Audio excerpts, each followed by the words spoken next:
नमस्कार, एस्ट्रो तक में आप सबका बहुत बहुत स्वागत है। मैं हूं प्रवीण मिश्र। आज हम बात करेंगे राहु की। कुंडली में 12 भाव होते हैं। पहले भाव को लग्न कहा जाता है, लग्न से पहला भाव माना जाता है। फिर ऐसे दूसरा भाव, तीसरा भाव, चौथा भाव, पांचवा भाव।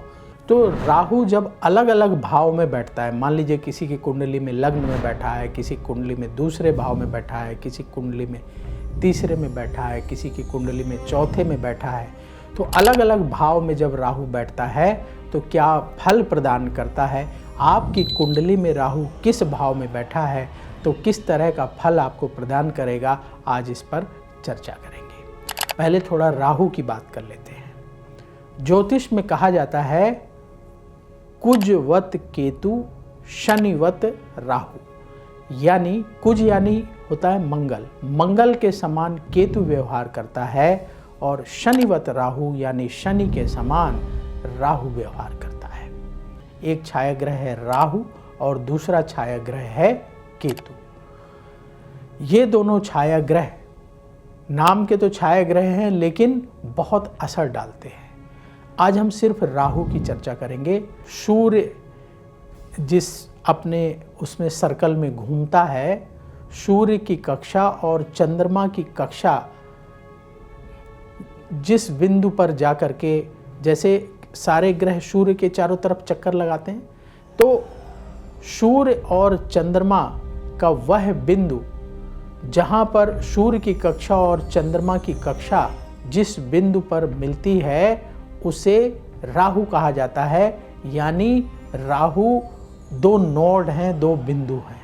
साधारण भाषा में आप अगर इनको समझने की कोशिश करें, जो हमारी पौराणिक कथाएं हैं उनसे और आसानी से समझ सकते हैं कि जैसा कि हमने पहले बताया कि राहु मुख है और केतु धड़ है। मुख का जो पार्ट है, सिर से लेके आपके बाल से लेकर के गले तक का जो पार्ट है, ये राहु के एरिया में आता है और इसमें हमारी कई इंद्रियां आ जाती हैं। अनैतिक ढंग से पैसा कमाने की तरफ खींचता है, जैसे लॉटरी है, जुआ है। इससे जो लोग पैसा कमाने की कोशिश करते हैं या उसमें जो लोग लिप्त होते हैं, उनका कहीं ना कहीं राहु का प्रभाव ज़्यादा उभर कर सामने आता है। तब ऐसी स्थितियां बनती हैं, या तो राहु की महादशा या अंतर्दशा चल रही होती है, या कुंडली में राहु प्रबल स्थिति में होता है और वो डोमिनेट करता है। तो ऐसी स्थिति में लोग जुए की तरफ, लोग लॉटरी की तरफ, लोग शराब की तरफ और अनैतिक तरीके से धन कमाने का प्रयास करते हैं। तो ये राहु के लक्षण हैं। तो आज राहु के बारे में चर्चा करेंगे कि राहु जब कुंडली के 12 भाव में, अलग अलग भाव में बैठा होता है तो किस तरह के फल प्रदान करता है। यदि कुंडली के 8वें भाव में राहु बैठा हो तो ऐसे लोगों को राहु गुप्त विद्याओं की तरफ आकर्षित करता है, रिसर्च की तरफ लेके जाता है। ऐसे लोग बहुत अच्छा रिसर्च करते हैं, रिसर्च एक्टिविटी में बहुत एक्टिव होते हैं। और अगर ये कोई तंत्र मंत्र गुप्त विद्याएं सीखना चाहते हैं तो उसमें भी अच्छी सफलता प्राप्त करते हैं। ऐसे लोग अचानक जीवन में अच्छा धन प्राप्त करते हैं। ऐसे लोग यदि विदेश जाना चाहते हैं तो अचानक रास्ते बनते हैं, ये विदेश पहुंच जाते हैं। ऐसे लोगों का काम करने का तरीका, जो वर्किंग स्टाइल है, वो दूसरों से अलग होता है, डिफरेंट होता है। ऐसे लोग बहुत अच्छे डिटेक्टिव बनते हैं, रिसर्च करने की क्षमता होती है इनके अंदर, कुछ खोज निकालने की क्षमता, कोई गड़ी चीज़ बाहर निकाल लेने की क्षमता, डिग आउट करने की क्षमता इनके अंदर होती है। ये इनकी सिक्स्थ सेंस बड़ी अच्छी होती है, ऐसे कर लीजिए, ये बड़ा अच्छा अनुमान लगा लेते हैं।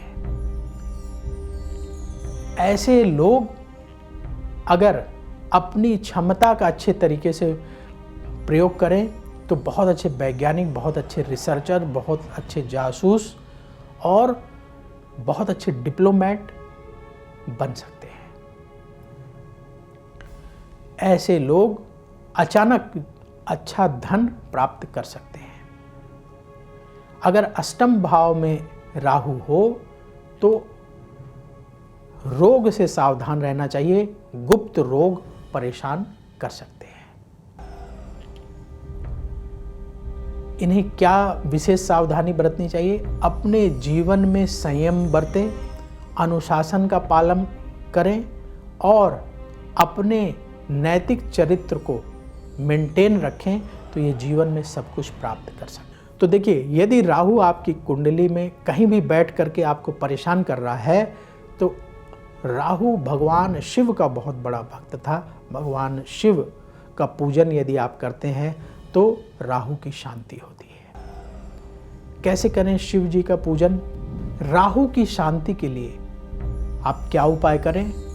यदि राहु परेशान कर रहा है तो आप अपने घर में छोटे से शिवलिंग रख लीजिए, या घर में रखने की व्यवस्था नहीं बन पा रही है, घर में मंदिर नहीं है, तो आपके घर के आसपास जो मंदिर हो वहाँ जा कर के प्रतिदिन भगवान शिव को जल चढ़ाएं।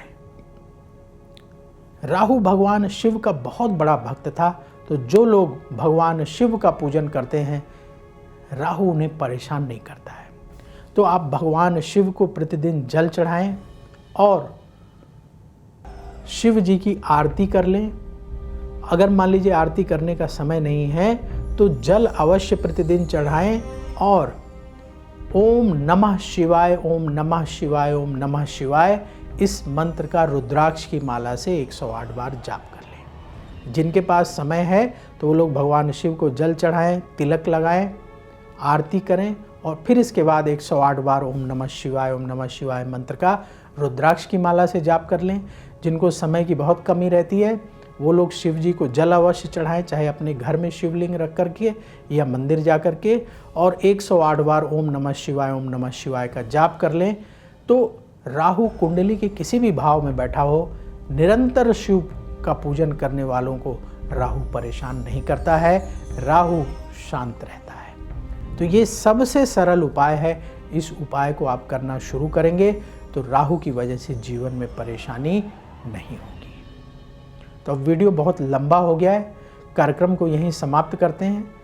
आप कमेंट बॉक्स में ज़रूर लिखिएगा कि आपकी कुंडली में राहु कहाँ बैठा है और उसकी वजह से आपके जीवन में राहु का क्या प्रभाव पड़ रहा है। हम कोशिश करेंगे कि आपके जो कमेंट हैं वो आगे जो कार्यक्रम करेंगे उन अगले कार्यक्रम में शामिल करने का प्रयास करेंगे और बहुत सारे लोगों के कमेंट्स का जवाब भी देंगे। तो मुझे दीजिए अनुमति। बोलिए नमः शिवाय।